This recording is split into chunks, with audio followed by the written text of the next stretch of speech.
அடுத்ததாக வெங்காயம் தக்காளி ரெண்டையும் கொட்டிட்டோம். கொட்டைக்கடலை வெங்காயம் தக்காளி எல்லாம் ஒன்றா போட்டுட்டோம். அடுத்ததாக மிளகாய் தூள் தேவையான அளவு தண்ணி விட்டுக்கிட்டோம். இப்போ குக்கர் மூடி போட்டு மூடிடும். நம்ம கொட்டைக்கடலை நல்லா வெந்துருச்சு. இப்போ அந்த கத்திரிக்காய் நறுக்கி வச்சுருக்கோம், அதையும் போட்டுக்கலாம்.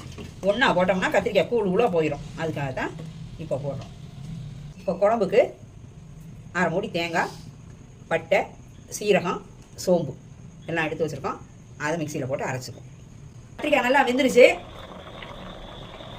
அரைச்சி வச்சுருக்க தேங்காயை இதில் ஊற்றிடணும். குழம்புல தேங்காய் அரைச்சி ஊற்றிட்டோம்.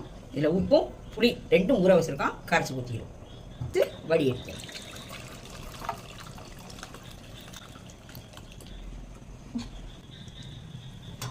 குழம்பு கொதிச்சிக்கிட்டு இருக்கு. இறக்கி வச்சுட்டு